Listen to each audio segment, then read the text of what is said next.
Okay. Welcome to the Mystic Podcast. I'm your host, Gillo, joined today by Aristocratic Dog. Today we're talking about the finer points of Sublime Objective Ideology. Why? Because Aristocratic Dog is incredibly bored in Guatemala and he needs to be intellectually stimulated, which is what I'm going to do. Our follow up conversation today is going to be arbitrage, selling in high liquidity markets, selling in low liquidity markets. I'm not talking about economics. I'm talking about dating. You're dating in a small dating pool of mostly depressed 40-year-old women. That's why you can't get laid in the United States. Those are going to be our two topics of discussion today. We're going to hit the high. We're going to hit the low. We're going to be stimulated intellectually, and we're going to be stimulated emotionally.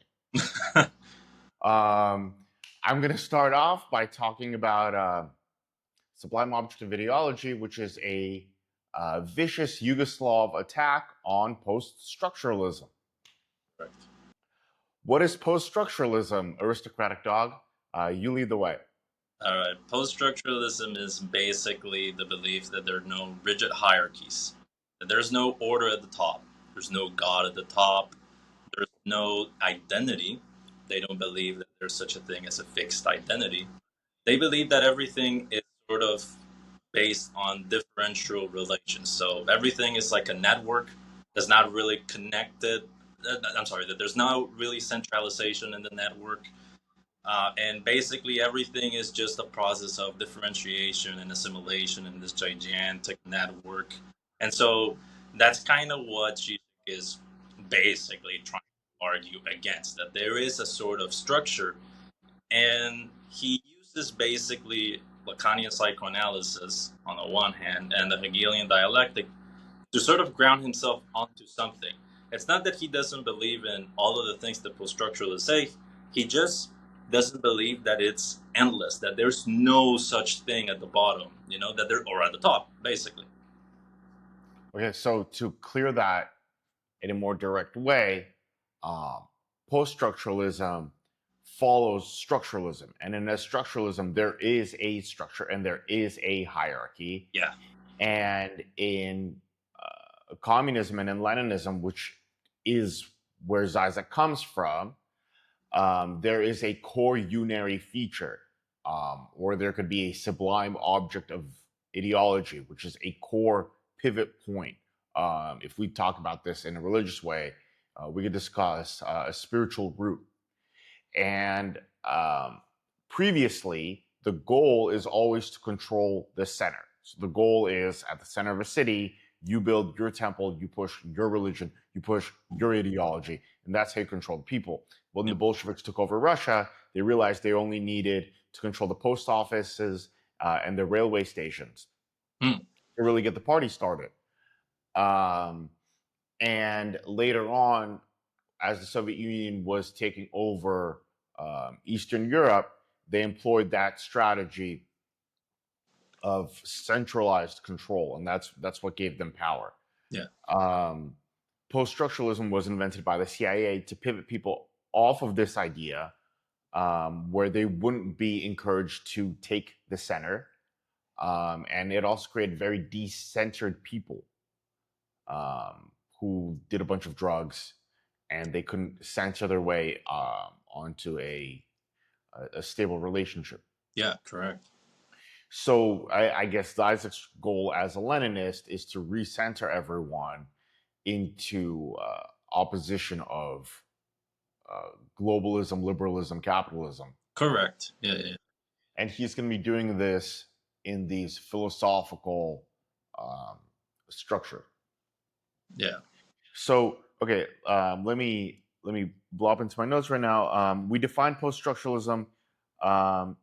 Zizek's answer to post-structuralism is right in the beginning of Sublime. Yeah. Can you elucidate that? Well, I mean, right in the introduction of Sublime, basically, he kind of just lays out what's the purpose of the book. And essentially, he's going to try to sort of revive two dead ideas. One is the Hegelian dialectic, and the other one is basically Lacanian psychoanalysis, which is kind of like a further refined version of Freudian psychoanalysis. And basically, what he attempts to do is to like use these two things to say, okay, well, this is where we get what is supposedly real or what's at the top. And it turns out that for him, it's basically that symbolic order, right? Like you can't get away basically from language. And also, he's going to delineate, well, where there is no ideology. So he believes, on the one hand, that there is ideology on everything that's effable, everything that you can say. But then on what you can't say, he calls it the real of the drive, and basically what that means Well, is, okay, so he's going to piece things together through Hegel, who is a vicious authoritarian, right? Right Hegelianism is fascism, and left Hegelianism is Stalinism, and you're going to get a super state structure. And I think the post-structuralist elements within Lacan are stitched together into a unified whole through Hegel. He reinterprets Lacan through Hegel, which will then pull Lacan out of a post-structuralist position yeah, and back into a structuralist position. And the structuralist position is far more aggressive.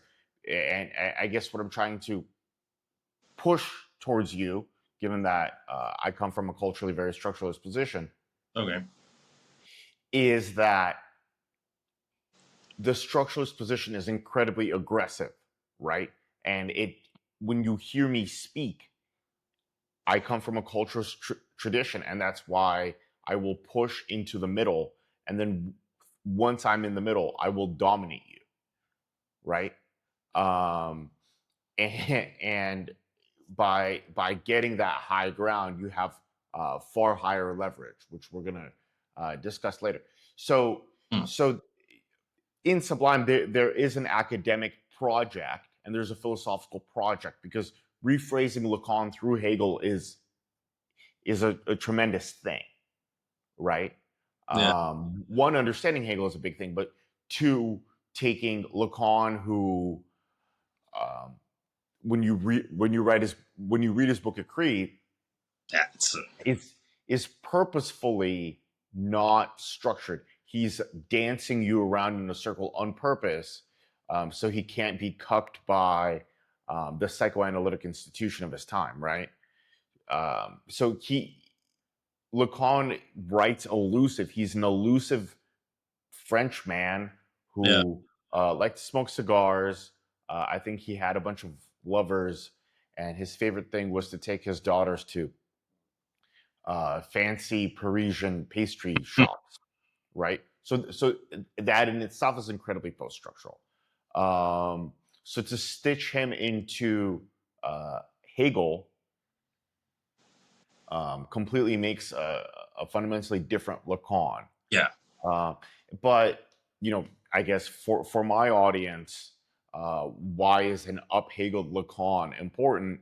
Because then you can use Lacan in your institutional context, yeah, which is your company, which is your business, um, and that's a very serious undertaking, yeah, and that's a pretty aggressive thing to do.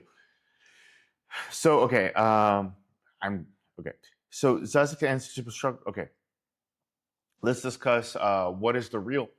Um, within the real, there is the world of phenomena, and there's the world of noumena. yeah. Phenomena is things that are defined, and the noumena is that which is not yet defined. Correct. And Or that's how he uses those words. There's not, not exactly what they mean, but yeah. and so the real is the noumenal realm, Hmm. and it is acknowledged in Sublime as the real. Yeah. And for a Cartesian empiricist, Hmm. it is very um, difficult, if not impossible, to acknowledge the real or the noumenal realm. Yeah. So when we're talking to, let's say, our programmers and our marketers, which is usually the men that we interact with Uh, oh, online, Yeah. because they're so heavily online. Um, it's it's very difficult for them to understand that there's by definition a world beyond their perception, Yeah. that they will never be able to label everything, Hmm. and there will always be a certain kind of sliding. There will always be some kind of unconscious movement towards something based off of variables that they can never fully grasp. Um, and I think that's a completely straightforward concept. You Yeah. can't grasp all the variables. You never fully know. But I guess for them it's hard. I don't know. They if they don't see it, it doesn't exist. Kind of retardation, I guess. Yeah.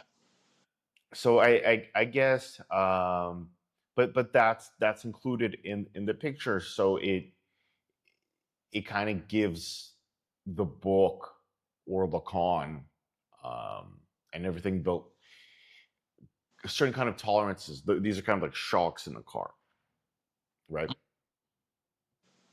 Um, so yeah, so that's the real. Is there anything you want to add to that?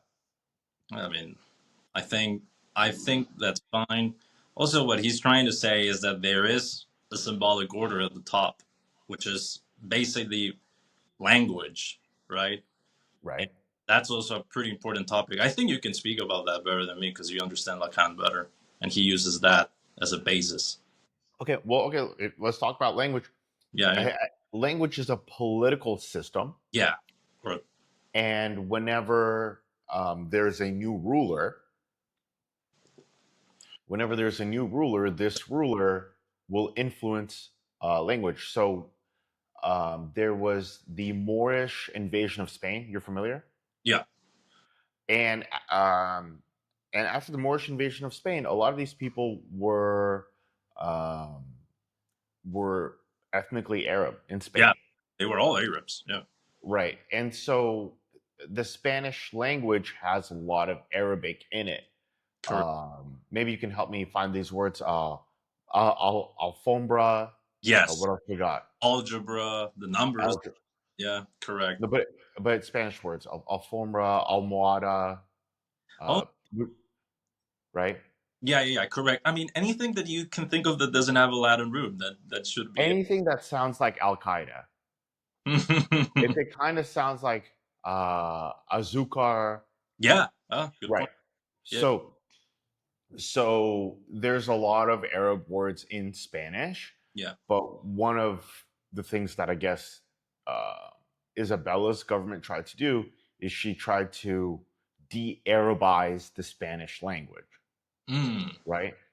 Over on the left, they were pushing pronouns to push people into a post-structuralist position, Yeah. and on a personal um, level, there's words that I don't use, um, like that words that give credence to the beliefs of my ideological adversaries. So I'll insist on Mm. using other words.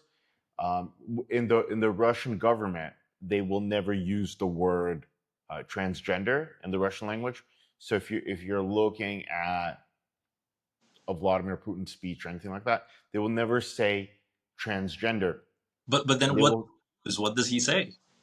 confused person. Ah, yeah, And Vladimir Putin's government will never acknowledge the government of Ukraine because they don't consider it yeah. a legitimate government because it was sponsored and propped up by the United States. United States. So they'll say the Kiev regime. They will never use the word government. Mm. Yeah, and Uh, framing, that's what you're talking about. And yeah, that's correct. It's a big topic in the book, but I mean, you kind of have to read between the lines, but it's so a topic in the book. yeah, so in terms of framing, right? There's a short-term framing where we deliberately choose our sentences, but over the long term, um, how the language itself is structured Yeah. It's going to be an amalgamation of political processes over the years. Yeah, So ideology. uh, That is ideology. You can't escape that. you can't escape it directly. So you just kind of flip between the channels of ideology, hoping to regain some kind of subjectivity, Yeah, yeah. right? Um, and so what was I going to tell you? So I guess there's some languages, like for me, like I feel like Russian and German is more direct, and there's certain things that in Russian and German that have a very direct connotation. English it rises up through a culture of individualism, Yeah, correct. Yeah. and so guilting people doesn't work in English the way it works in German or in Russian or any other Eastern European language. So there's that, but the goal is, if you take the center, you will then be able to dictate language, and you'll be able to dictate what language other people use, Yeah, and through them control them psychologically. yeah. And I don't think that's made that argument's made explicitly in Sublime. Well, we can get into it because actually, like, it seems to me that Zizek doesn't agree with the foundational idea of classical Marxism, which is that if you just fix the class structure problem, right, everything then gets fixed and there's an end of history. He seems to reject that, and he goes more into the, well, cultural Marxist or whatever the fuck you want to call it, right? And he's trying to, yeah, by rejecting post-structuralism, he's trying to get at the idea that you kind of have to control first, you know, education, the way that people talk and stuff like that, and then you get into everything else. But it starts there for him. That's what it seems like. Well, okay, so I mean, in the Soviet Union, they definitely controlled all the language, right? So um, bef- during Imperial Russia, during the Tsar, I think there was a few extra letters in the Russian language, Hmm. and they spoke in a different way.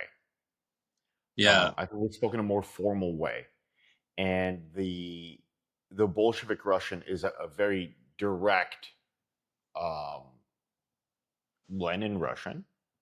Some would say it's a dumbed down Russian. So they definitely controlled the language, but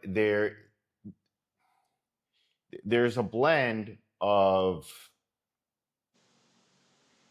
when you institute control, there's only so much control you can institute, but at the same time, you do need to be aesthetically informed, mm. um, because otherwise you're going to have a artificial construct that's not fully viable, Yeah, right? yeah, So you kind of have to balance of what your ideological goals are, and without squeezing out all of the vitality out of your people, out of all the creativity out of your people, because then you're going to have a dead project, mm. which the Soviet Union, I would argue, was in the 70s. And the '70s. And I think at times China was. I think I mean, maybe China gained their vitality back. yeah, I mean, but I don't know about China. But I mean, they're also not Europeans. They function completely Very, differently. yes, sir. So so that's happening, right? Um, I guess what are the lessons? Let's say I was in Honduras with you, with a bunch of wealthy people who had too much time and too much money. How could they benefit from this conversation? Well, I mean, the first thing that they would realize, I mean, if they read the book or just read anything, is that basically ideology is bullshit, and everything that they push in a way is kind of like their own bullshit. Well, the thing is, ideology is bullshit, but we're always in ideology. Yeah, We're always eating from the slop of ideology. yeah. So the bullshit that we push, it better be intentional in a way, you know? Yes, and you have to push your own bullshit. Yeah, So if you're not pushing bullshit, you yourself are in a nihilist position.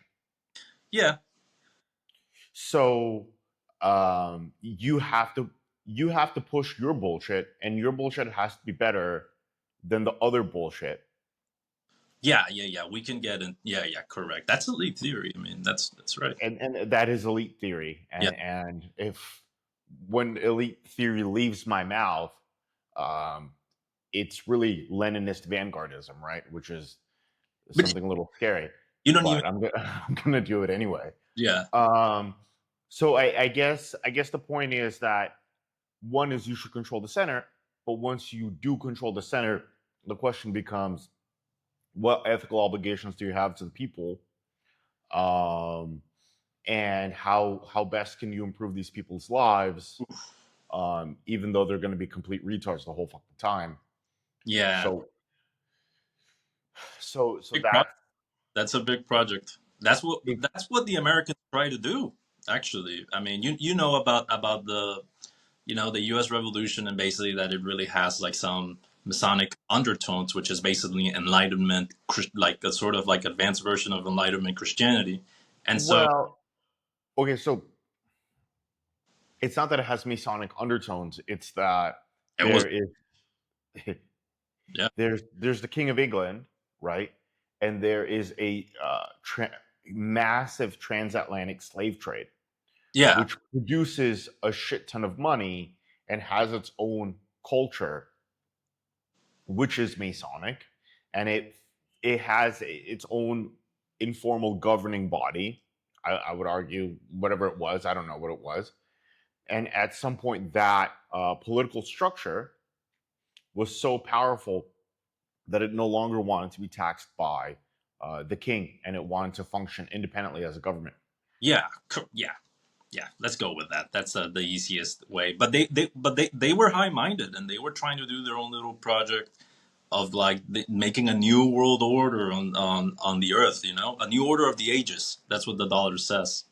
So it was a But big. they have that order to some degree, right? Because they're not ruled by a European monarchy, and they're not, at least formally, ruled by the Catholic Church. And they were trying to revive the concept of a republic, right? They were going after the Roman ideal, which was dead for like a fucking while by that point. So yeah, that the thing that I'm trying to say is that, well, that's essentially building actually a new ideology, trying to build a project that would help people. That's how it looks like. That's how it looks like. Sure, that's how it looks like. And then the other thing I'll say is you never really build. Um, I think there's a post-structuralist point, right? But I think it's one that Zizek is fine with.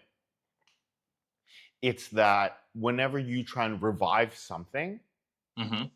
you never revive that thing. You just go to the next iteration of that thing. Yeah. So, um, like there's the French Revolution. Um, I mean, I don't know what it's based put off, like a put it Spartacus revolt, yeah, but to put it, then yeah. yeah, but communism was supposed to be a revival of that revolution, Hmm. and then from there, um, let's say you have the initial communism where there's a whole bunch of disaffected intellectuals Mm. complaining in these coffee shops. Then you have the Russian variety, um, and you can kind of feel it with me. Um, uh, I'm intellectual, but I am also brutish. And then there is the Chinese variety, the Asian variety, which has a completely different flavor. Yeah. And there's the Latin American variety. I would argue This there's two flavors, right? Yeah, I mean, There's probably a Cuban communism. yeah, I mean, Um, and the and Venezuelan communism, and maybe there's a sort of flavor of communism also going down in Argentina. Yeah, what about, and then there's like a Central American communism, yeah. right, which was really stamped out by the CIA. But I'm sure people still feel communist down there. I mean, Uh, no, I would, some of them. Yeah, I wouldn't say that people are that concerned about politics over here. I'm not sure. Nicaragua is basically ran by a family, dude. I mean, I can't even make it up, dude. It's ran by one dude, his wife, and like a couple of other people, basically. Okay. Oh, can you? So yeah. So um, what are what's left? Wasn't Ecuador communist? I wouldn't know. I don't know. Who was Julian Assange was in the Ecuadorian embassy, right? No, but no, they are not. They're not communists. Why did they let him in that embassy? Didn't he have some kind of sympathies? I have like absolutely no fucking clue. No fucking. Would I feel like Snowden originally wanted to go to Ecuador, Well, right? that's an interesting question. I have no clue, but they're definitely not commies. No. Um, Snowden wanted to go to Ecuador, and a lot of these Central American countries have anti-imperialist sentiment, which Yeah. hooks into communism. Uh, Yeah. Correct. but then, or like, let's say Colombia has their communists Yeah. who are secretly funded by Cuba, Mm, and they were really vicious in the 60s and the 70s yeah. with FARC. Yeah. Um, but I'm not necessarily here to endorse any of them. Just for me, it's interesting that they have an interesting flavor, and that every time this communism comes up, it comes up into these completely different flavors. Yeah, but Um, it all has a sort of idea of strongman politics of the father. Basically, it's very patristic. And well, that's from your Latin culture, yeah, that was about this. because in Exactly. my opinion, whenever a Latin leads anything, they start machismoing it. Yeah, And not in, I'm not saying this in a negative way. I'm just saying it's a reflection of their culture yeah, which is and why. their Oedipalized upbringing, right? Yeah, So like, which is why you will see that basically it's foreigners, the ones that are in positions of power, basically, in this sort of countries. if they're so okay, so there's two structures, right? One is there is an American style junta, right, where you can talk about Pinochet, right? That's You know, and he's the greatest example of that. that's like the most juntaist junta ever. He was Uh, he was good. He was vicious, but he was good. I heard I sorry, communist friends. I heard good things about Pinochet when I was in He Chile. he Uh, was he did. He set up a lot of good infrastructure projects. no. Just so you know, Chile is the only country in Latin America that is first world level. The only one. Well, okay, so I lived in Chile for a year, Oh, okay. What do you think? and so it what was interesting. They had two presidents, both of who are white, Yeah. and the country is mestizo, effectively. Well, They're a bit whiter than mestizo. They're between like 60 to 70% white. yeah, but look, Uh, in Argentina was shit for like almost 100 years. So so I guess we're going to talk about Latin politics. I think that's going to be our practical component.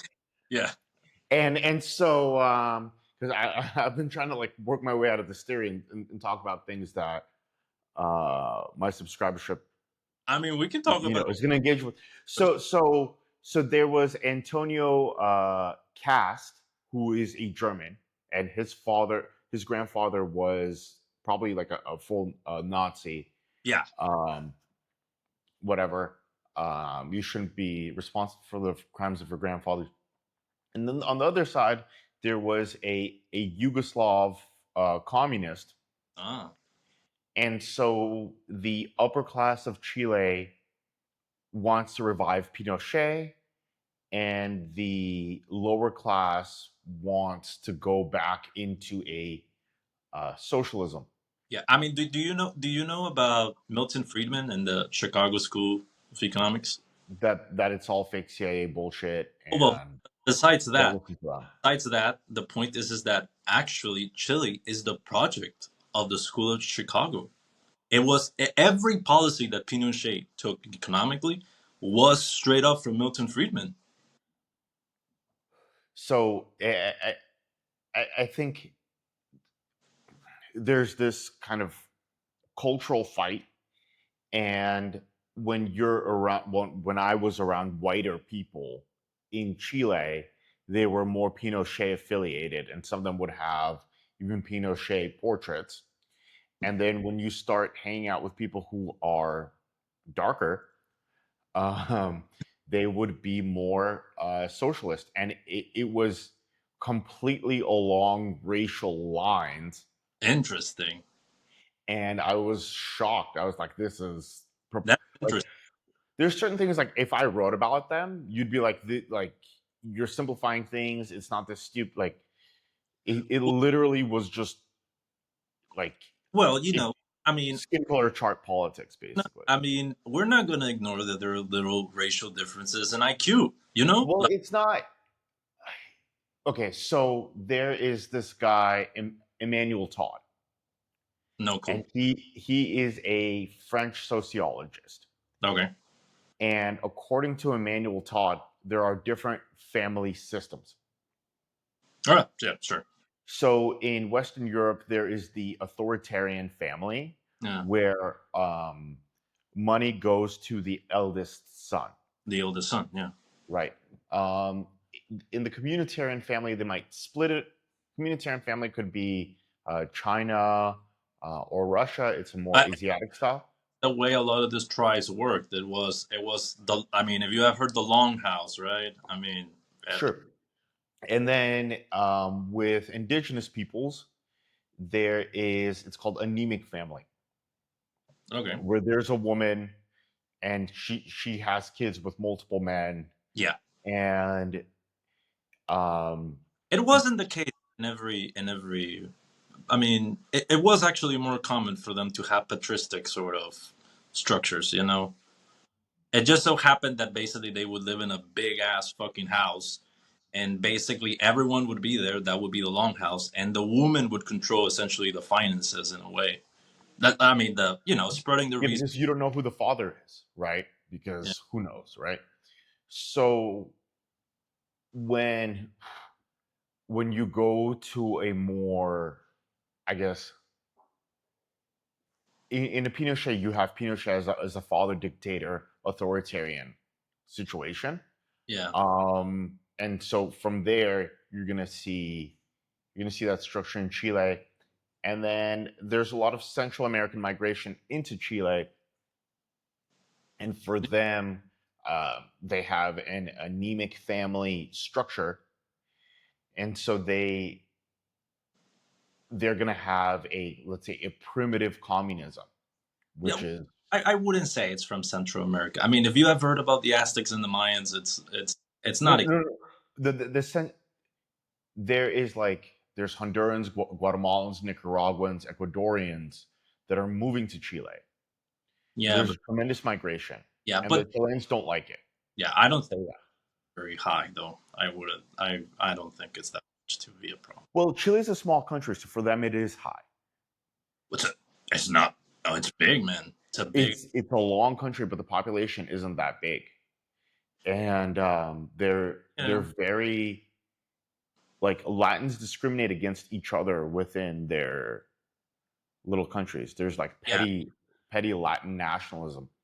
There is a lot of petty Latin nationalism and anti-imperialism. Yeah. So yeah, so I guess there's that. Or So, but I mean, to back up though, yeah. right? I guess we had this huge theoretical conversation. if you're one of my American or Australian, I don't know any English because they're taxed into shit, um, millionaire friends Mm. who have the time to listen to this conversation, what, how do they benefit from this conversation? I think that's the thing. I mean, dude, I would hope that these people get involved politically, man, and don't just let their politics go to shit with one of these low IQ middle class politicians, man. A lot of I would say that the most important thing for people with money to do in Latin America is basically just to start their own, just start their own political parties and stuff like that. It's very likely to work. It's not a coincidence why you see Bukele and Milei win. They're just more organized and they have better ideas, basically. Shouldn't you just buy an existing system and then it's kind of like a company, right? So instead of, man, this is really paternalistic. Um, sorry, Let's say. that this is fetishistic disavow. I'm going to do it. So instead of starting your own company, which can have an upfront cost, a lot of times you can buy a ghost company or a Mhm. shell company and inject capital and boot that up already. Sure, yeah. So why don't I just buy a political movement? Yeah, I mean, I'm gonna be honest. The reason why you wouldn't do that over here in this sort of countries, that I mean, you gotta understand. In Latin America, everything has been a liberal democracy for a long fucking time. Liberal democracy has only been out there for like less than 100 years in Europe and stuff like that. But Sure. America, it has been going on for more than 200 years, and so there's basically this two party system that is basically controlled in a way by gangs. So like if you try to do anything against the party, what they'll do is that they'll kill your family. That's Okay, just so how. well, you need to buy into a gang. Yeah, but the thing is that if you like, let me tell you like just what has actually fucking worked in Latin America, which is what happens is that you got two people like Bukele and Milei that don't have a family, so they just can't kill them straight up. They're not there's no blackmail for them, you know. And so the other thing that they do is that, well, essentially you have the business class, let's say, supporting them. Bukele is a Palestinian. Palestinians run this fucking. So I get I'm gonna keep pivoting you into a practical conversation because I let's say I have millions of dollars and I'm a business venture like there was Dole Banana, right? Hmm. But maybe that's at the high end, and there could also be at the low end. How do you figure out the right Latin American gang that aligns with your corporate values? Fuck, dude. I don't I'm fuck, dead serious. How do you do it? dude. I don't fucking know. I mean, I You have no. don't know anyone who's This because because from a political science standpoint, if those gangs are how politics is done, right? Um, then I guess you'd have to go gang shopping. kinda. I mean, What do you mean, kind of it? People have already done it, right? I It, mean, this dude, is this I, isn't new. I mean that's fine if that's what you think. I can tell you what has worked, which is another thing, which is like not having people that they can, some family members that they can kill. You rise up in politics, you get rid of the gangs. That's what has happened every single time. Whenever there has been one big guy in power, they get rid of the gangs every single time. But Well, then, so other people can't use the gangs against them. correct. I mean, But to get started, you need a gang maybe I haven't. I mean, hasn't hasn't worked. I mean, because and what's his face, the Bitcoin guy. Bukele. Yeah, he's gonna get rug pulled by the U.S. at some point. The U.S. is horrific to their allies, and they're gonna load them up on USDT, some kind of stable coin. They're like, oh, you could exchange this for dollars. It'll be fine, little Latin American. It'll be fine. and then they'll be like, "We don't accept conversions anymore. Go fuck yourself. We rug pulled you." I mean, That's how it can end. Bukele is Um, economically illiterate, and it's amazing to see that from his point of view, given where he grew up to be so you retarded. know, the U.S. Takes advantage of these Latin American countries Yeah, through financial imperialism, yeah. and at some point, they will rug pull him, the same way they rug pulled in Ukraine, and maybe he's in the girl boss gaslight phase, um, I, I mean, but the thing that the case in El Salvador is that they don't have a currency. They don't have a fiat currency. They just buy dollars. That there's basically free banking over there. So oh, that so they don't have their own. yeah, so like there's no such thing as like the central bank buying shit. That's not how it works over there. It's free banking. Okay, so I guess that so you don't have advice on getting started with my own or Dude, how the fuck would I have that? Latin American gang No, no, I have not. as an investment opportunity, emergent market investment opportunity. I Buy a Latin American gang. I would not get involved with fucking gangs. I wouldn't. I wouldn't recommend that. I can't do it in good faith. You would probably end up shot. You know. Well, what if you did it in bad faith to take control of political or economic resources, so you could control the center? Do you think of like okay, well, this country's work with fucking democracy. So like, do you think the thing is that the foreigners usually run these countries from business, not from Well, politics? as a foreigner, which gang um, should you buy? Like, what are the criteria for gang funding? No fuck. I mean, there no clue. I mean, it's still these gangs are basically ran with drug money. You know, moving drugs around and prostitution and stupid shit like that. Okay, so maybe that's their primary business, Yeah, but, but at the same time, there could be certain resources that they don't really care that much about, right? I Like mean, banana plantations or minerals. I'm talking from like a Wagner perspective, okay, and they have their main thing, but and obviously you can't move them off their main thing. But a lot of times the side thing is also pretty good, you know. sure, sure. And if I think if you find the right gang for you, there is a lot of opportunity. Hmm. Um, and I think speaking of language, Yeah. maybe we need to, instead of calling them an armed gang, maybe we can think of another Yeah, nice phrase. little euphemism. Yeah, but I mean, actually, that actually happened in Ecuador. You're talking about Ecuador. He started Yeah, calling the gangs Boy Scouts. The Boy president Scout. who was involved with gangs. Okay. The Yeah. scouting movement. They were just the Bay Scouts. Okay. So I think the first part of a gang is you need to relabel them from an armed gang to something, Scouts. Why not? right? You need to normalize your armed gang. Yeah.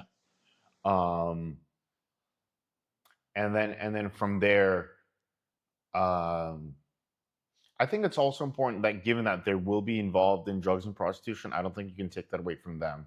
You need Mm. to normalize that. You need to say that drugs are part of indigenous culture, and these cocaine preparations. Yeah. Of a very few places in Latin America, it's not as widespread as you would think. In which sense?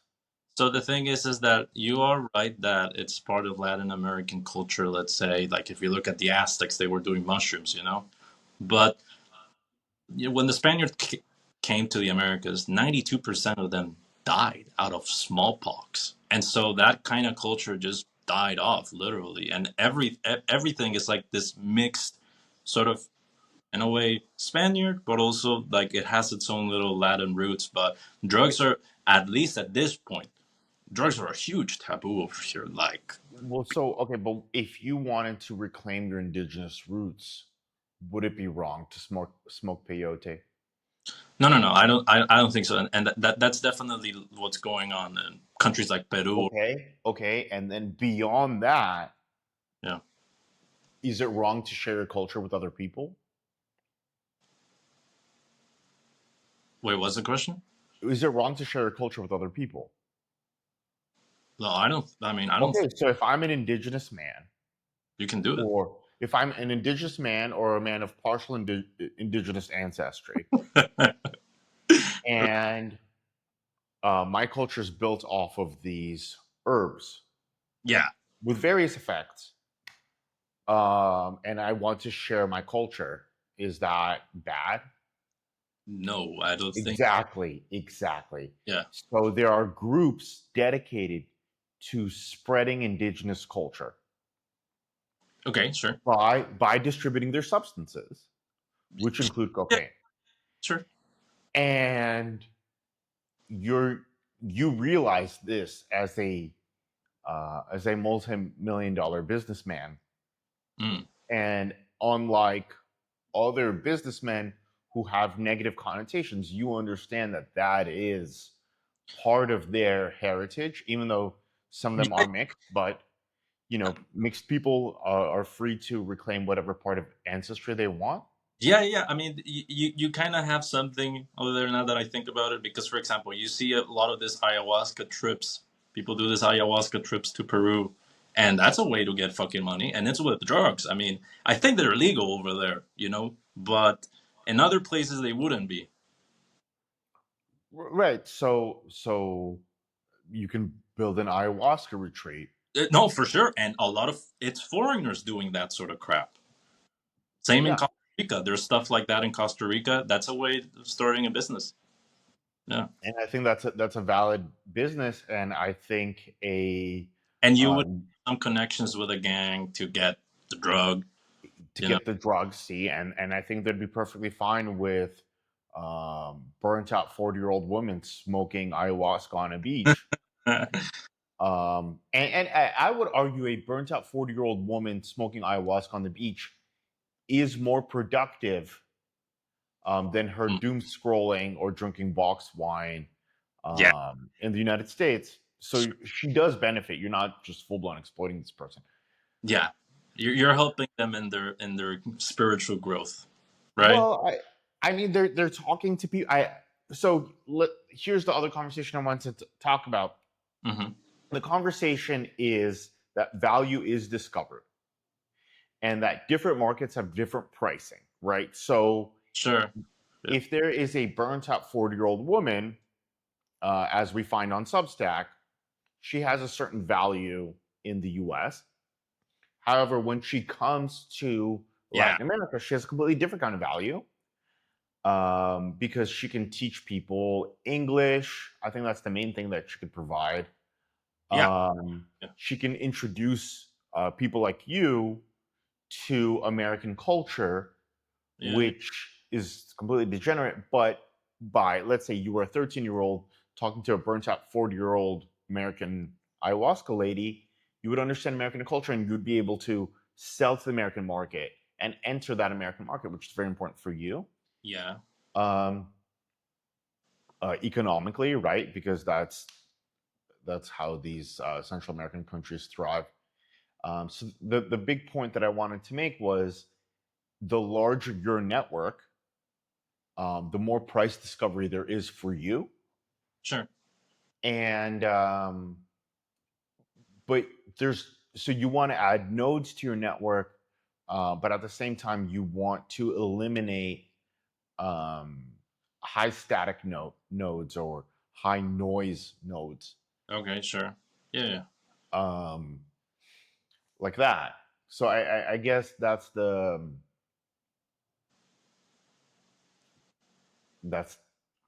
Yeah.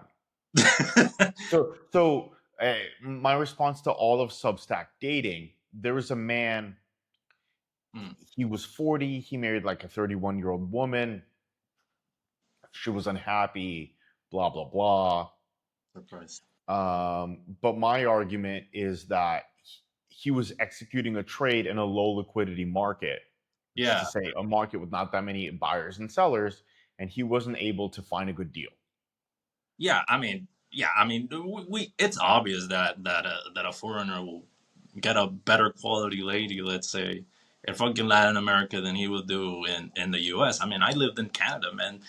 About a quarter of the women were obese, dude. You can't make it up. So yeah, so that's a huge That's pretty strong. uh, that's a huge problem, right? Yeah, But you can see how you can get this amazing deal in terms of, let's say, a sexual arbitrage, right? yeah, for sure. Yeah. Um, but that being said, you can also start up companies. Yeah, which I mean, to get to your point, it's like to do that for the foreigner going there, he needs to accept actually assimilating into the culture, which is something that Anglos don't tend to do, and that's why even though there were Anglos in this sort of country, they never got into politics, they never got into power, and it's because of disinterest in a way, you know. Okay, so I'm fighting that, and I'm saying, look, there are armed gangs. You need to get in at the bottom of the Latin American armed gang. They're not armed gangs, right? We have to, They're or Boy Scouts. they are indigenous cultural outreach organizations, Yeah. and they provide spiritual experiences. Correct. They help people get enlightened, right? So if you mix cocaine and ayahuasca and you look at the snake temple, um, I think I think you'll get some kind of information from that. I don't know what kind of information, but I think if we reach our cultural exchange organizer facilitator, um, I think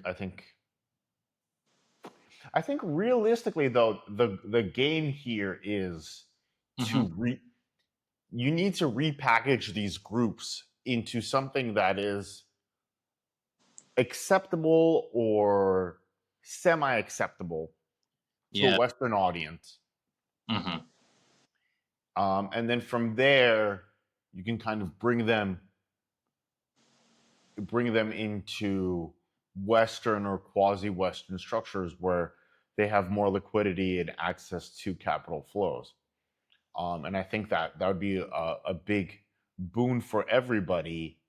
Hmm. And given the destruction of the nation state, Yeah. I mean, um, I don't know if you've read The Sovereign Individual. but by who? Is that by Foucault? Or, but I forgot who it's I, from. There's a sovereign individual. I The understand. state's dissolving, Yeah, I understand the concept though. Go ahead. Yeah. and as the state dissolves, political power is going to move more and more to these groups. To criminal gangs because they have hard power. They have guns. They Yeah. have hard power, right? Yeah, And which is exactly what happens in Colombia with Las FARC and the other groups. I don't remember the FAS. I think it's the other group. It's exactly what happens. And also in Mexico, you have the drug cartel is becoming basically a pseudo state of its own. right, so as a downwardly mobile American millennial, you can either rot in the United States as it gets flooded with fentanyl, Yeah, which is or that's obvious. That like migrations have always had that. Like you have the Afrikaners going to fucking the east of fucking South Africa, right? All for essentially what you're talking about, arbitrage, right? Better conditions somewhere else. It has happened a million fucking times. It'll keep happening. and I, you I can, and I gave you the last podcast that we had. I gave you the example of the Palestinian Christians, yeah. right? And they did it. It's just that the Americans here controlled the banana republics, and they didn't fucking do it. It's a mindset thing. It's a cultural thing. Well, so I think it's important to phrase things and through structures that people are comfortable with, and and I think a very good structure is the idea of arbitrage and liquidity, and that you can, whatever you're selling and however you're selling it, you can get a much better price for it if you sell in the correct markets and markets that appreciate you. Yeah, of course, sure. And I guess my problem with nationalism is that Hmm. they're not selling in a market that appreciates them. They're selling in a market that underprices them. Yeah, I mean, yeah, correct, sure. Let's go with that. So I guess there's that. That's my So contention. just to put it simply, you want these people, right? These expats to go into these countries because they're not getting taxed to death and they have more purchasing power in this sort of countries, right? Well, the the expats have a lot of value, Sure. right? Yeah, yeah. But They have. that value is not discovered, right? So obviously, internally amongst Americans, they're going to have feuds and friction between each other. But these people have a lot of value to offer, and they're not being rewarded for their value. So it's kind of a dead end as far as Mhm. I see. Yeah, yeah. Now, when they move to Latin America, they have the opportunity to be rewarded for their value. Yeah. How they're rewarded is an open question, but they definitely can be rewarded in a way as long as they integrate in some way. So there's some questions there. Yeah, there are some. Um, I mean, also like there are some efforts of like more like let's say integration in places like Costa Rica. Costa Rica has like this digital nomad communities, and stuff like that. There is stuff like that happening already, you know. sure, but you should also be pretty careful about Hmm. very established things because a lot of times they're a scam. So because you can get rug pulled there, whenever it starts sounding utopian, Yeah. like for me, like I like it when it's a little bit hairy, when it's a little bit kind of sketchy. Hmm. That's probably better because there's no, you got in at the ground floor, um, and like I, if you I mean, you're the first buyer. Let's say if you go into like and therefore by being the first buyer, you're getting the thing with a better. You're getting a better you're value. gonna get a better deal, Yeah. right? So I think it's I think the problem I have with normies is that they want to come into an established thing, but when Mm. that thing's already established, you're not going to get such a good deal anymore. They, Yeah. they want everything to look like a McDonald's, Yeah. but at McDonald's they sell slop, right? So you want to buy, if you're going to buy McDonald's, you want the 1950s McDonald's Ah, with beef tallow. cooked in cooked in tallow, Yeah. right? So I guess I think that that's really the problem with the Western buyer is Mm-hmm. that one, they don't know what a good deal is, Sure. I mean, that's and two, they want things to be easy, yeah. and I if mean, it's easy, it's not a good deal. So I would say go for the hard good deal, not the easy bad deal. yeah. I mean, but you do understand that this sort of advises this sort of thing. It cuts through very few people. You know. But those people have all the money, and when you have a business, the majority of your money is actually going to come from the absolute very top. Yeah. Sure. um, and basically the way my previous company worked is that uh, I had clients and 50 people, Yeah. You had whales, right? And right? then So one whale equals 50 people, 50. Yeah. and all of the money is centralized at the top. Yeah. So in this day and age, all business ventures are about whale hunting, because the middle class is useless. They're already bombed out. Yeah. Sure. Sure. I mean, I see where you're going. So I guess that I think there's these yoga retreats, there's stuff like that. Yeah, Um, but I think there's also these big infrastructure projects where there's a lot of money, correct. potentially. Yes, sir. Um, Big infrastructure projects. Yeah. big infrastructure projects, and if you like, when I went to Colombia, I was impressed by their airports actually, because the Ah, Colombian airport in Bogota was much nicer than anything in the United States haha. by Interesting. leaps and bounds. It might have just been a New Airport. I wouldn't put my hopes up with But Colombia. but the restaurants there were better, um, and the amenities were better than Mm, Miami International, which is a very serious airport, right? it's a Um, so I guess that I think the thing moving forward is to figure out, one, these arbitrage opportunities. you know what's the best geo arbitrage opportunity right now for Tell foreigners? me, It's gonna be Argentina. It's 100% gonna be you think Argentina. so? 100%.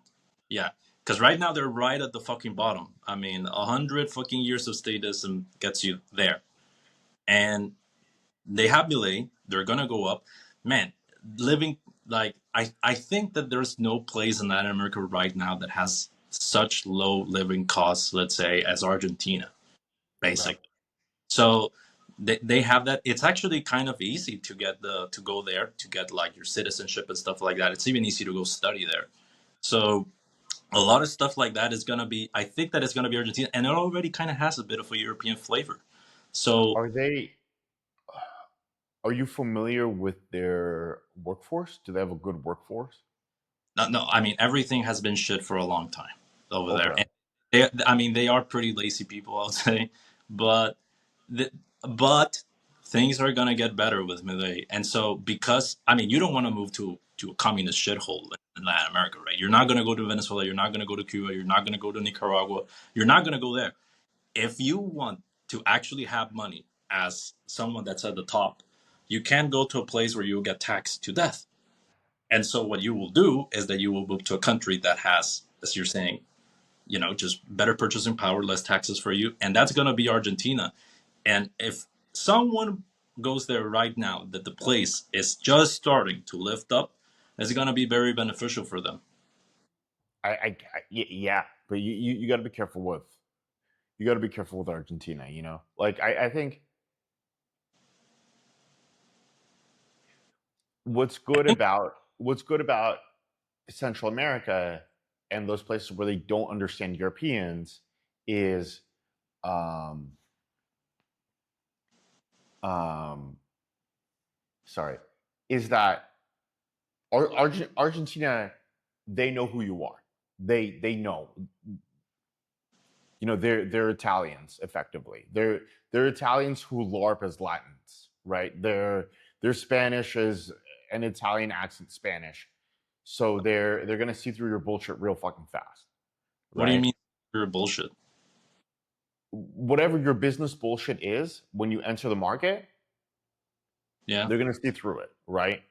So if you're saying I'm gonna be opening an eco retreat for spiritual enlightenment, they're gonna be like, you're here I to. bet I would bet that sort of stuff would work in Argentina more than anywhere else. I would bet something like that would work. You think it would work? We can Yeah, do a Patagonia look. retreat. Yeah, let me tell you a little bit about Argentina. There's a saying in Argentina that France sneezes and Argentina gets a cold. They have been copying postmodernism for quite a fucking while. Like we're talking about structuralism shit. They would buy just about fucking anything. They're retarded, man. These people, they're obsessed with soccer, like straight up, like hooligan level stuff. I would absolutely fucking bet that that sort of shit would work. They have been voting for the same idiot politicians for like fucking 80 plus years, man. Like they're not particularly clever, my Okay, opinion. so pull your bullshit in Argentina. Yeah, Okay, okay. it can work. I mean, but it can also, your point that the foreigner, let's say, has more of an awe in like Honduras or Guatemala. That's true. That's true. You know? It's. when you come in, I don't know, like for me, Mm-hmm. I've never been to Argentina. It Yeah. just, but I've been close. I've been right on the border, Okay. and Chile was heavily Argentina influenced. Um, It has more of a folkish culture, Chile, than Argentina. I know I didn't. I liked Mexico, and I liked Central America more. It felt. But why do you like Mexico more? Just out of curiosity. I felt. I. f- I feel like Mexico hasn't been colonized heavily, at least culturally, and so there is an authentic Mexican culture. For sure, yeah. Which is a Um, combination of like Aztec art and shit like that, and then their little Hispanic flavors with bullfighting and Catholic. but at every level, you can see that they're authentically doing it, and it has still has soul behind it, right? Um, it It- feels like they're not doing it for you, or they're not doing it to sell. They're yeah, doing it for themselves. yeah, for sure, for sure. Yeah, they actually, yeah, that's a good point. They really do have their own culture, their own music, which is also based on Spanish bullfighting. Basically, the mariachis are basically they have the bullfighter suit and shit like that. So yeah, for sure. But in Chile, it was just a banana republic, 100%. They were exporting Yeah, avocados and copper, and it was a hollow experience. yeah, correct. I mean, that's kind of what you get with the Chicago school running it there. It's like they don't really focus on culture at all. They it was kind of a maximum extraction kind of thing. Yeah, 100%. That Um, and there's a lot of good native art in Mexico, yeah, and there's strong aesthetic, and which is really important because the Chicago school builds these very bland corporate structures, these mass developments that are really ugly to look at and yeah. ugly to live in. I'm not sure if anywhere else in Latin America they've had done that. Milei's project is going to be interesting because for now he has no concept of culture. Well, a lot of times these cultures have to be rebooted, or a lot of times it's fake until it's not fake, or it's fake until people Yeah, start believing it. That's another lesson of Sublime, right? yeah, So, mhm, and then with Argentina, the way it works is there's Argentina itself, but there are a lot of Central American gangs there, specifically from Venezuela, that make it yeah, incredibly dangerous. Um, yeah. They so, control the but drug flow. getting at the ground floor of that, think about it. Wait, what did you say? Getting at the ground floor of that. What about investing in Venezuelan gangs in Argentina? Have you thought about that? That would be that. Boom, dude. And also it's very likely that I wouldn't be surprised if the first country where they make drugs legal actually Okay. is Argentina. And so if you got a head start over there, if you already got your gang, that already gets the drug from the mountains or whatever the fuck they do it, you already have the structure there, and so it just becomes more of a legalized thing instead of enforcing countries with guns and lead. I You mean, enforce like, it actually. my problem with Argentina is Argentinians are incredibly annoying, in my opinion, and in the Mexican opinion, they think Argentinians are annoying as shit. Um, Yeah, I mean, the reason why is like some soccer bullshit. It's no, literally, no, no, no, no, no. Just how they speak, it's just annoying. yeah, I know, but I mean, the hatred that the Mexican has over the Argentinian is literally a soccer thing. Like I could explain it, but Yeah, whatever. I know. There's Because- there's that, but there's that, right? And then yeah, on top of that, they also inherit the Italian and the French work ethic. and the German more than anything else. So the Germans are in the south of Argentina, Yeah, and they live their own life, and they make chocolate, beer, and pretzels. It's They're hard to work with. In my experience, Mexicans are easy to work with. So if you have an eco resort, Yeah, feel good shit moms. yeah. Correct, You correct. could If set you that want, up real fast in Mexico because Mexicans get the deal real fast, whereas Argentinians are gonna like, European ask you stupid questions all day. yeah, and also like as a in a place where you want to start a business and like you want to make things run a little bit smoothly, know, definitely having a sort of starting it in Mexico, it's very likely that you're going to have workers that are going to work longer hours. They're not going to really talk that much crap, you know. You, there is a level that you need to like be nice to them and shit like that.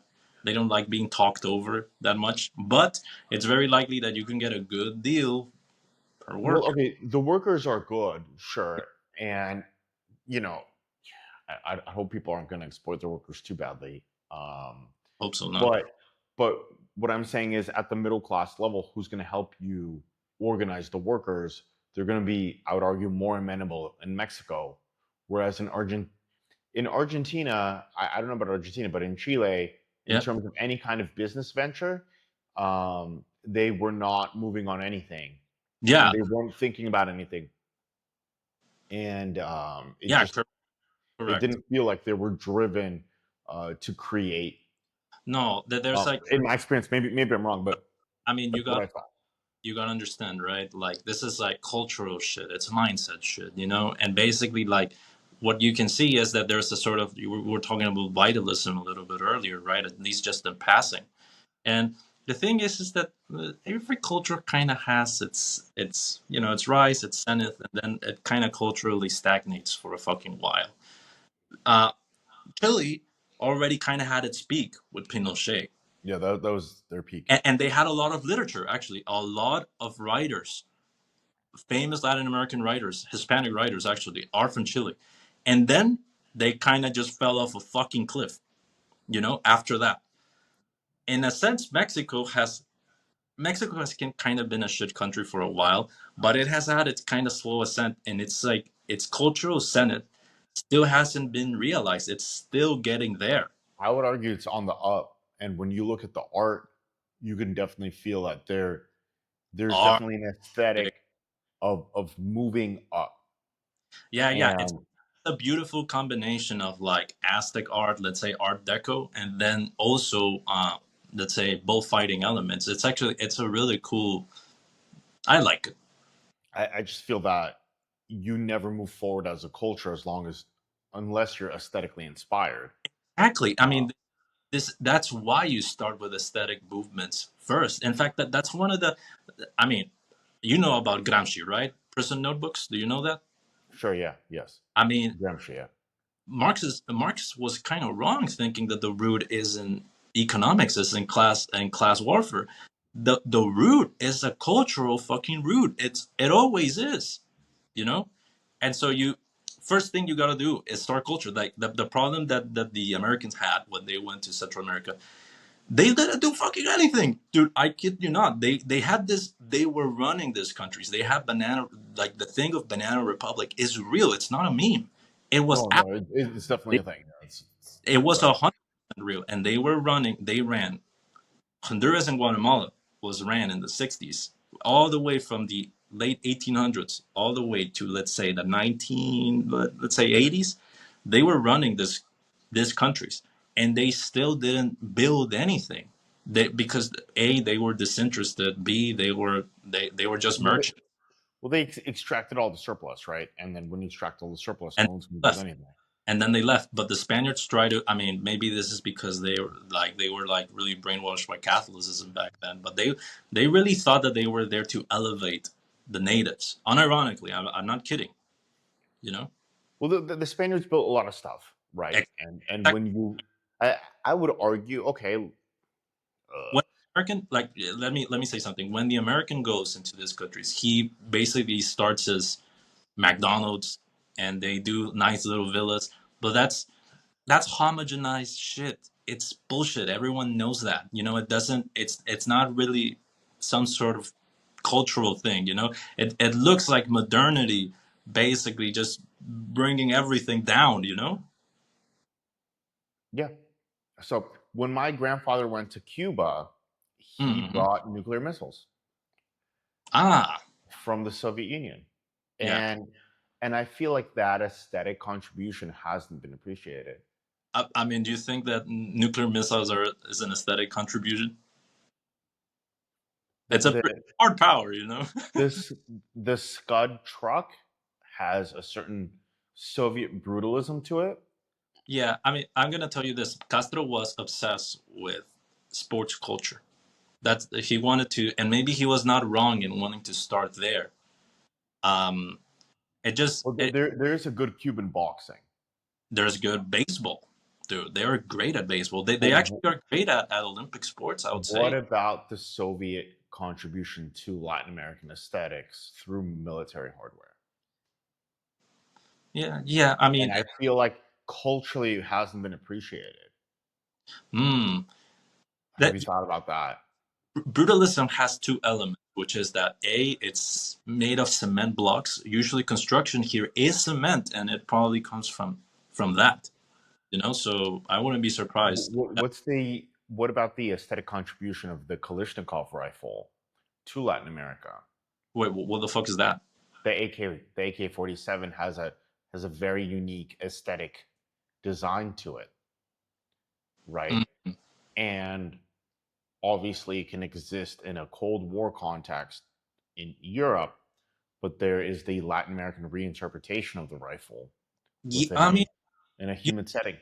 yeah, I mean, let's say dictatorial culture is still popular in Latin America. I would say it's still there, and it comes from But, somewhere. but but that is an aesthetic, and you can't say that it is a sterile McDonald's aesthetic, right? No, And you could argue that aesthetic I fits mean, well with Latin American like culture.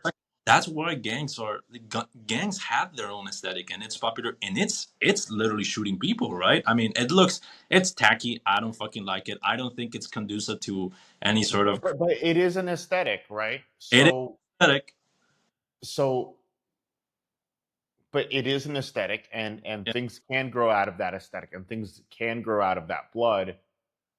Usually things start off with blood, and then from there long term they'll correct. grow into something. That's 100% true. Every civilization first starts with some barbarian spark, and then it goes to shit. You know, All right. that's Well, so as a Russian, I contributed my aesthetic to your country. Hopefully ah, I did. I have this shit. Yeah, Um, the book. so please buy my book. But okay, so but I do have that aesthetic, right? And I know we're running along, but I think there is a wonderful image. How many corpses do you need to see, right? And I would argue that this is a Eastern European aesthetic, Mm, okay. which does get adopted in Latin America on occasion. On occasion. Um, it is an aesthetic contribution. Um, I mean, you need to pay your own artist to start this sort of, you know. but so there is that kind of contribution, right?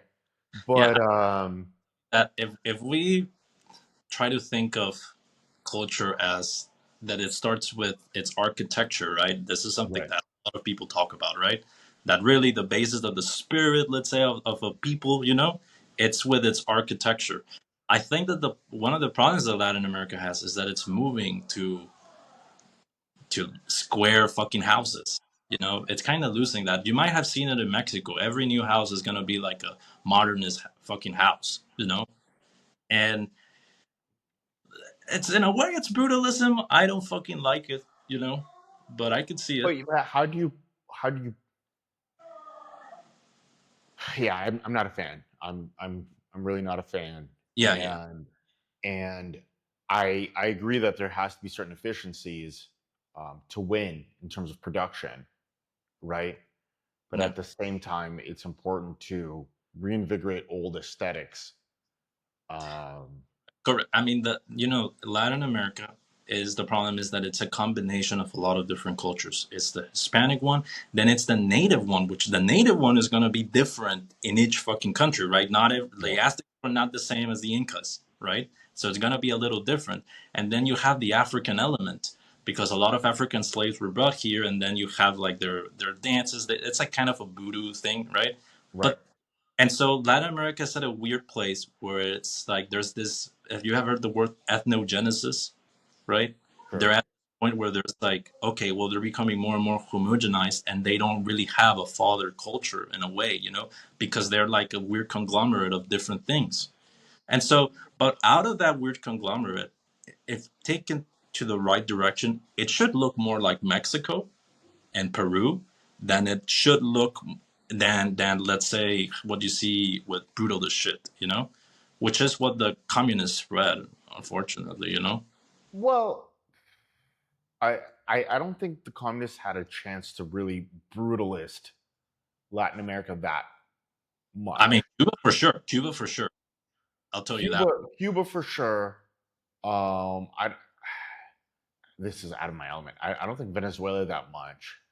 Not not Um, not involved in Venezuela up until. I think, but I think really the path out of this kind of banana republic homogenizing is an ethnogenesis, which I guess could be violent initially, I and wouldn't then be surprised. and then moving into a aesthetic form, so that people are creating something, right? Yeah, yeah. Um, I would say, for example, music here is kind of becoming more and more decadent. That's something that I don't particularly like. Um, but it could be brought into a good direction. It could be, and that's something that again, like actually, like the more that I'm thinking about this, the more I think, huh, you are right in the sense that Mexico, at least in terms of culture, is getting somewhere, instead of these other countries. And then in Mexico, out of every country in Latin America, I'll tell you this: the highest opportunity or the highest likelihood that there's gonna be like a fucking failed nation state, if it already is not, is gonna be Mexico. Mexico is a failed state. The drug cartels run half of the country, 80%. well, And so it's kind of like, it's kind of like sailing in the vast turbulent open seas, but there is a chance for the foreigner to come out on top if he plays his cards right, well, my goal is, if there's a foreigner, that he doesn't stay a foreigner for that long. That's one. that he assimilates Um, culture, and, and I would also say that the cartels fight against that homogenization, because they prevent these big, banana republic from forming, right? And they also have their own culture too. they have their own little internal cultures because, like, okay, well, gangs are, I don't like gangs, but they kind of have their own initiation rituals. They have their own slang. It's kind of brutish. I don't like it, but they kind of have that, and it really Well, is. I would argue a gang has a low culture, a mid culture, and a high culture, and those are going to be distinct, Yeah, right? but I'm gonna be honest. The high culture of the gang is kind of like satanic crap. It's like death, death. Okay, but then you're going to get, then at the high level of the U.S., you're just going to get Epstein stuff, and you're going to have the same stuff anyway. Hmm, yeah, yeah. So So, it's just more of so they're gonna literally make a graffiti of death, and shit like that, or they're gonna have like an altar praying to some weird. okay, well, Epstein had an altar too. So, Yeah. so I guess that. So that's what I'm saying. That I would argue that gang culture isn't homogenous. It has its own Yeah, class yeah, yeah. If your argument is dynamics. homogeneous, yeah, that's correct. Yeah, that's correct. Um, Wait, but what's the takeaway here then? well, the takeaway is that when you move abroad, Hmm. instead of being in a shit community in a square little house, Yeah, or the expat community. Yeah, you need to integrate, and you need to arbitrage, right? And there's danger, but there's opportunity. If it wasn't risky, it's already too late, right? And you mm, have to figure out your own risk profile yeah, correct. of how much risk Yeah, uh, that's interesting because you're I willing to take. don't you feel that the expat generally tries is just another, just say, iteration of The Last Man, where they just try to like find comfort, cheap pleasures, stuff like that. They're not really high minded. I feel that's how the average. Well, so okay, so there's difference in repetition, right? So just because a lot of expat is completely degenerate, I mean, a lot, most of it, a lot are, yeah. right? And I avoid them actually. Mm, Their degeneracy long term can breed something positive in that one, he spends money, so he gives the locals capital, which yeah, they I get it. desperately need. Yeah, Two, they learn the language off of him, which is good, and through that he brings them into a more modern market, so they can um, compete in the global system yeah, better, hopefully. yeah. Um, I mean, Ideally, this expat reproduces, and but once the expat reproduces, you're in an ethnogenesis situation, and beyond that, anything can happen anything because can happen. you create a new mixture, and you don't know how that genetic mixture is going to play out, right? Yeah. And maybe that's what's exciting. Um, Mm. that that Yeah, I mean, you are right that stuff could happen. I mean, so you're saying that even if the expat is the typical last man sort of fucking expat, he's still gonna lay out something, right? Some seed that hopefully is vitalistic. Is that what you're trying to say? Yeah, so like I'm gonna phrase it through things that I know, right? If you Okay. look at the Khrushchev regime in the 50s, right, where it's just a hard statism stripped out of all the Bolshevik vitalism, right? Ah, yeah, yeah, And yeah, yeah. then you have a Cuba, which was a banana republic, which was also completely stripped out of a lot of its vitalism through colonization, right? When the two combine in a 1960s Cuba, before all the sanctions, before all the nonsense, there was a very strong vitalist push, right? So two completely nihilistic cultures mixed together can ironically produce a vitalist combination and something that is so vital that it's able to push off American imperialism.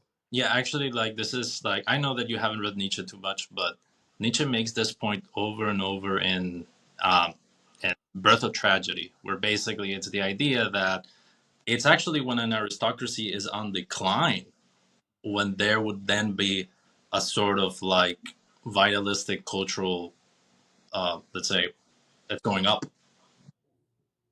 So like you are right that it's on the place because people look at Japan. Japan is going to shit, but look at their cultural, developments, right? And anime is everywhere, right? And so it kind of is there. We could, I mean, so yeah, you are right that basically comfort kind of breeds a sort of like capitalism is kind of so successful that it breeds its own enemies because they're gonna be from within and they're gonna be people that are lazy and they're disinterested. They don't do shit, They kind of have it all already, so they don't give a fuck, right? They just want their fucking little pleasures. They want to watch TV. They want DoorDash, right? That's the typical expat. Let's be real. They just want to do it with like a healthy spin doing yoga or some art like that. But let's say I think that the expat definitely could, like the high-minded expat could definitely fucking do something in this countries. Well, well, when the expat comes, he has wealth, so he doesn't have to do anything in this country. So the person who is going to is his child Yeah, or that's his grandchild. what I'm not really involved in any expat communities or Yeah. something like American stuff. So what do you, from what you have seen in Mexico, how does the son of the expat act? Big question. Um. So I saw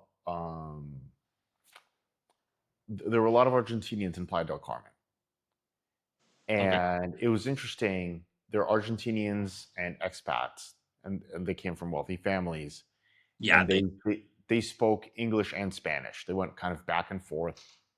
hmm They're playing in a yeah, pool, and it was interesting because you could see that they're going to form up into their own new class Yeah, they have long their. term. They all speak in Spanglish. Every single. Yeah, they all speak in sort of Spanglish, and you know it. They know it. Their fucking parents know it. Yeah, it's like little. It's very clicky. So they have their own little Spanglish clique, Yeah.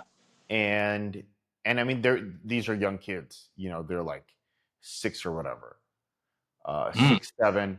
But you can kind of see that there's a different dynamic taking place there, and they're not American, and you could argue that they're a new Mexican, right? yeah, yeah. So there was the post pandemic migration of like 2021, and Hmm. so there are children born of that. Mm, Um, you know, in the United States, they're Mexican Americans, or like, let's say, cholos, right? cholos, yeah. Um, and they do have a culture, and they are vitalist, and they have their own food, their taco trucks and all that stuff. And I think it's very easy to laugh, Yeah, but the white American culture in California was on the decline for a long time. correct. Since So the. Yeah, so if you want to get good food or good culture, do anything, it's gonna be through the Mexican Americans yeah. in California. That was my experience. That was my lived experience. And by the way, these people reproduce way more. So like, it's something to look out for. The American ethnogenesis. It's gonna be there's gonna be a demographic problem for them. Problem, right? But Or there's. like California's controlled effectively by them. Yeah. Like Southern California is controlled by Mexican gangs Yeah, and out of stuff like that. curiosity, how many what's the rate, let's say, of Mexicans? Is this like 60% are Mexicans, or how does it go? The so Southern like some cities in Southern California are 70% Mexican. Ah, wow, it's very high. I mean, California used to be part of Mexico, and therefore, like, it has its own Hispanic native culture. Well, California used to be part of Mexico. Yeah, Um, then I think in the but- 1920s, 1930s, it was really white, yeah, and it was this transatlantic accent of the 1920s, ah, 1930s. yeah. Was it the Chinese like were brought in to build railroads in fucking They were California? brought in to build railroads, and so Mhm. there's these Chinatowns that goes on. Ah, yeah, Then there's a massive Latin migration. yeah, and actually, just to pause it for a second, look at how many ethnicities you're talking about, and then California in the '80s was the locus of culture. It was the locus of culture, and a lot of that is Mexican American A lot of stuff. huge ass fucking integration of different cultures. Greece was like that, Greece had it with the Persians, Jews, a lot of shit like that. There's a lot, and they were sailing to different places, so they had a like huge cultural. Yeah, so like you think about it, yeah, you're right. Your But thesis, that's when it was vital, right? yeah, right. Because the whites of the 1930s, 1940s, there were basically East Coast elites that moved to California.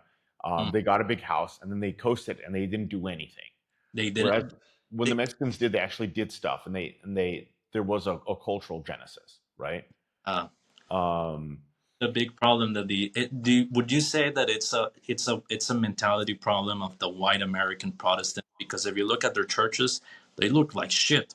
They look like little shacks. well, okay, I'll argue that Protestantism isn't a religion; it's just a tax revolt against the Catholic Church. It's not a No, religion. say that the white American Protestant, how like he has no aesthetic sensitivity. Well, because he's a rebellion against the Catholic Church, so it's already a negation. It's already a negation right there, right? He doesn't want to go to church so he can play capitalism, which, okay, I understand from a pragmatic standpoint, but from an aesthetic standpoint, that's really really damaging.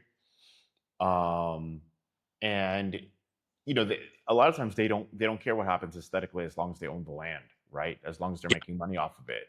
yeah, correct. And they did, and a lot of them do. And so when you look at people like Gavin Newsom, who is the governor of California, and the people he represents, those people are just the landlord class, right?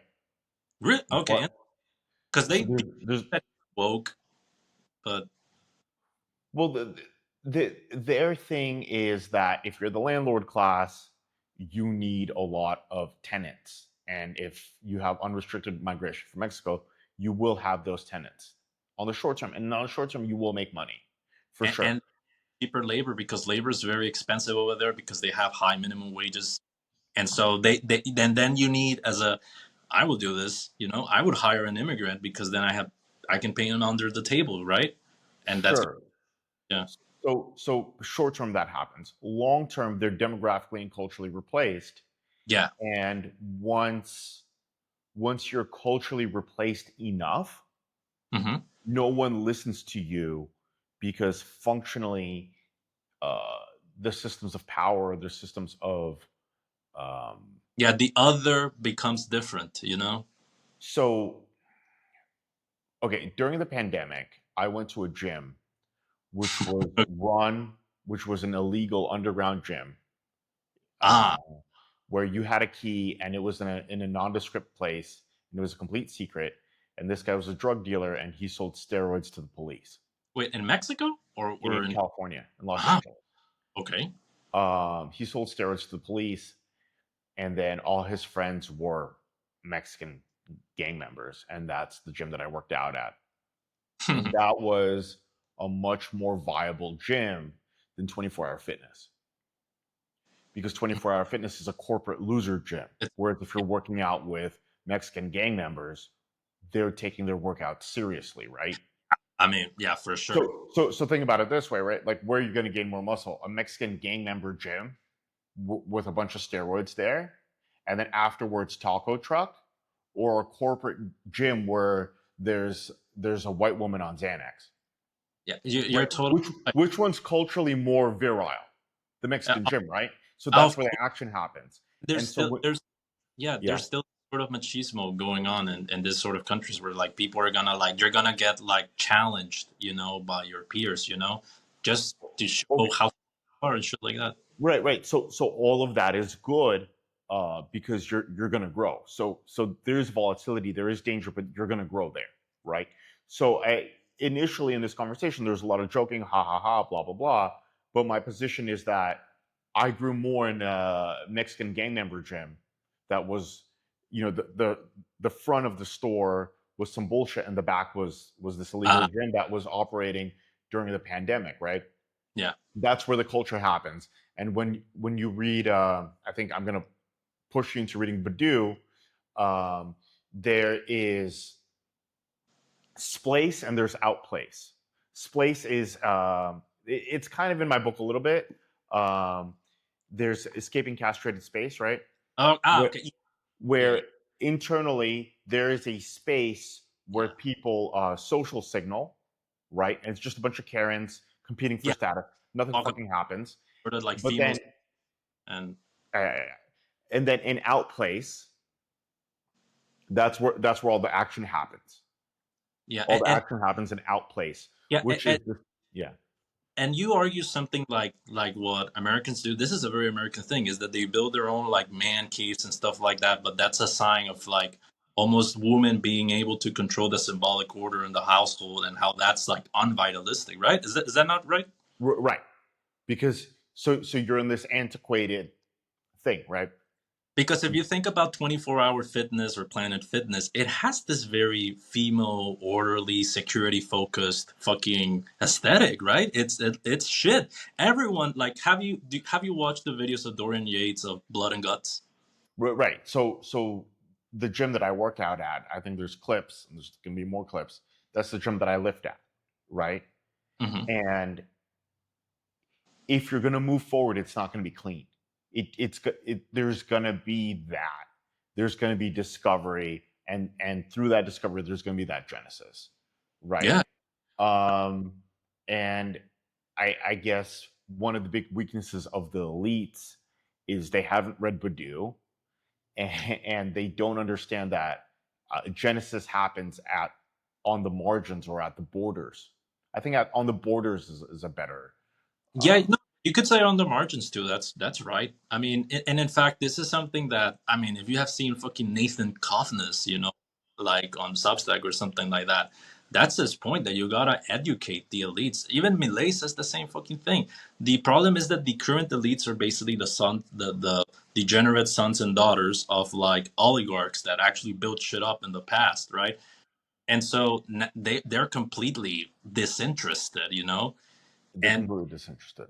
yeah, and so that they must, I don't know, man, because like I think that what's ideally you would want to replace them, right? Like sort of how the Tsar got replaced by the Bolshevik. Okay, so the czar, The Tsar was they it, were completely stagnant, right? completely. So he embodies place, right? So internally, they're all cheating on each other, and they're all virtue signaling, and they're not doing anything. And then the Bolsheviks are an ethnic mix of a lot of different things, Yeah, and they are in these cafes in Switzerland and Vienna, and a lot of genesis takes place there. And then exactly. they push their ideas into Russia, and then from there they start up a new system, obviously with a lot of blood, right? But Yeah, I guess, you know, it yeah. at the very beginning there was a sort of like there was a sort of idea of progress of like we actually want to go to space, we want to industrialize this country. Russia was kind of a little bit in the late Middle Ages. That's how it looked like. They were not even fighting with muskets, they were still fighting with sabers and horses, you know. That's how back in time they basically were. And what the Bolsheviks did is first like an aesthetic thing of like saying, okay, well, we can progress. I'm not sure if you believe in progress or not, but we can sort of have some material progress and some vitalistic progress. That's how they first started, and they convinced the. I mean, obviously, I don't really believe in communism, so I don't believe in the way that they went. But at least if you want to like how to start a revolution and how to win over a country, they did it well.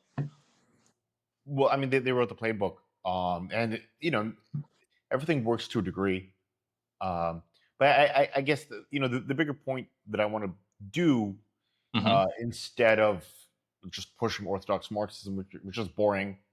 um, I want to push arbitrage, and I want to push outplace, and I want to say that Mm. value is discovered at the margins. It's discovered through outbreeding, and not this incestuous inbreeding that you see. And I so, think you mean uh, like out with the culture of the country, right? just in general, like, if I can critique Substack real fast, it's there are these weird East Coast writers. They're incredibly incestuous, and they're interested in their own internal drama. For me, it's really boring. Mm. Um, and you can see how they're kind of catering to this little internal circle, and Mm. nothing is happening.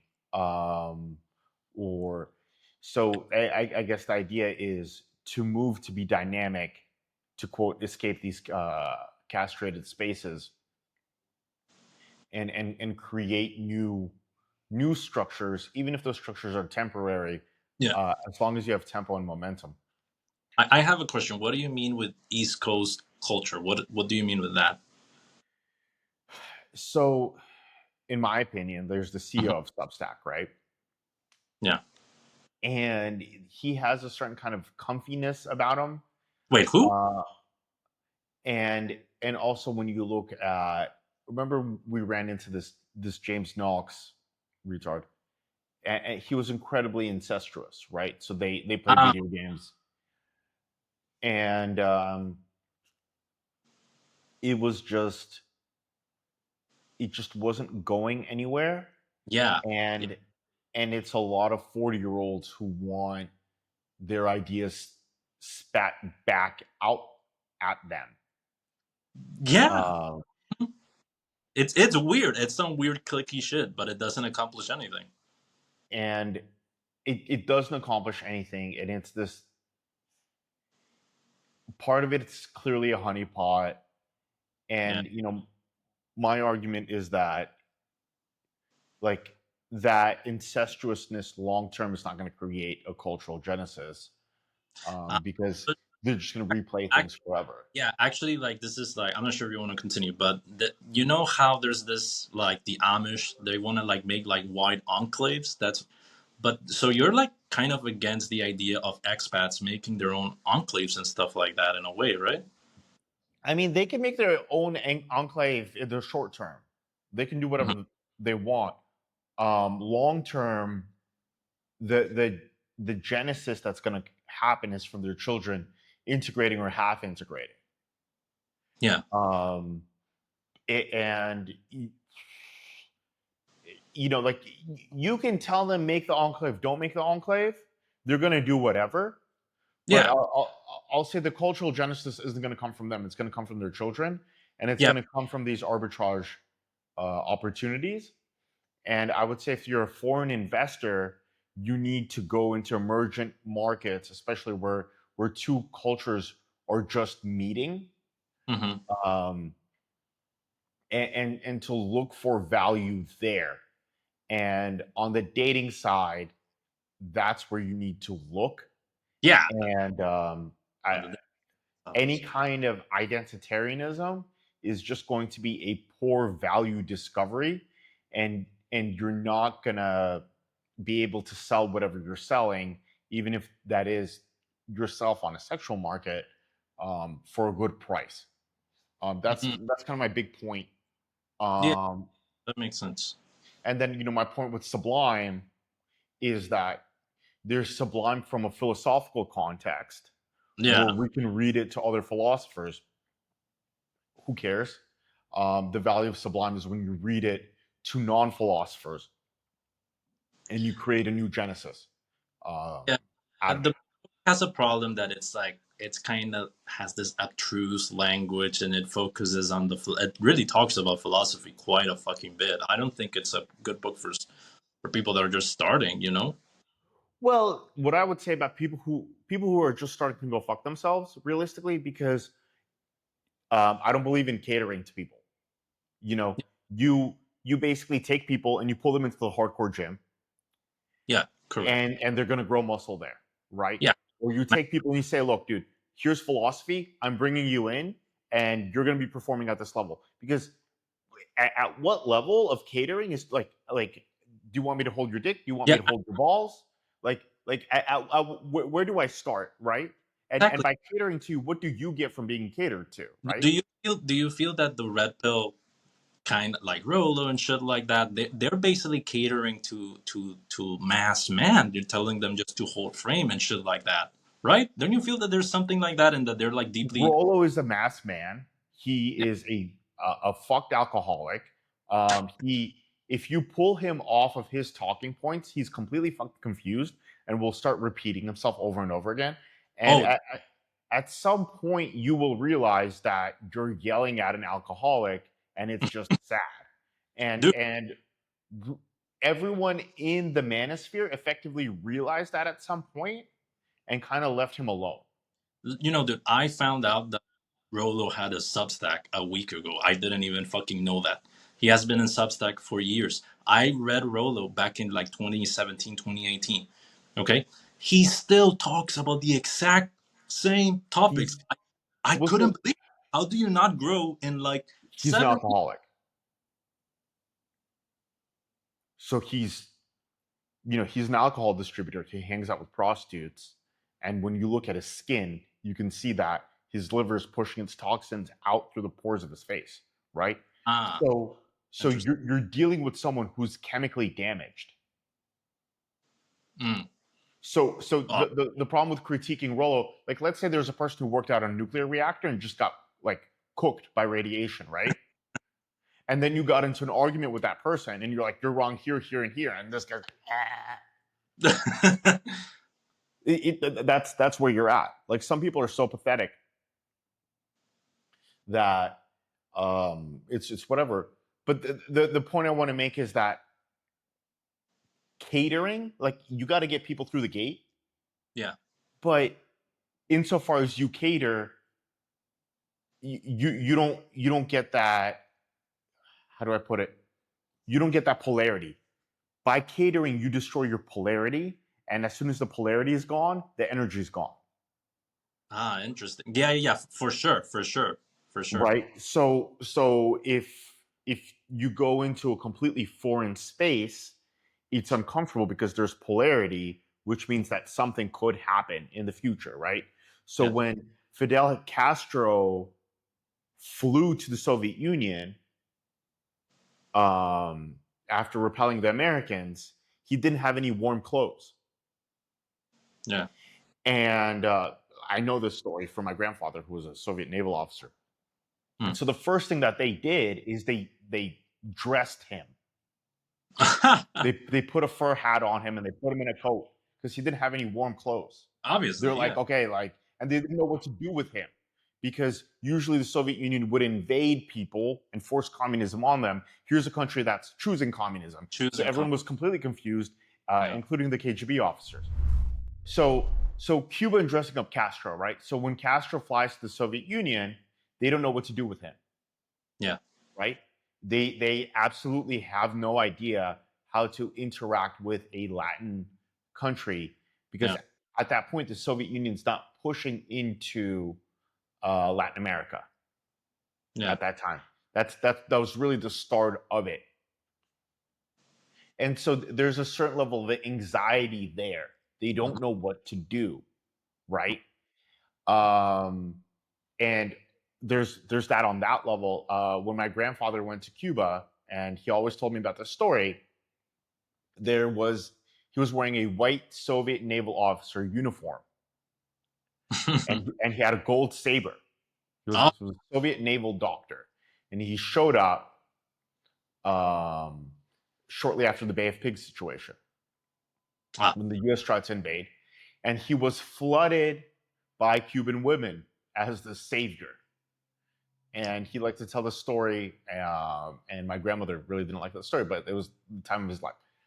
hmm. So the point being is, in both of those situations, there's a certain level of anxiety, Okay, sure. right? As a Soviet officer in Cuba, he doesn't fully know who he is and what that is, and it's exciting. There's a lot of things to discover. Ah, I see. Um, Fidel Castro, when he comes to the Soviet Union, he doesn't have the clothes. They don't know what to do with him. They're confused um, because a lot of the KGB agents were blackpilled on communism. That Really? communism's growing. Yeah, they're like the official position was that communism is going to grow, Uh-huh. but really they thought we're just going to conquer everyone. Was So it's was going in to the be like, 60s Khrushchev, was he still there in the 60s? I think so into the 60s.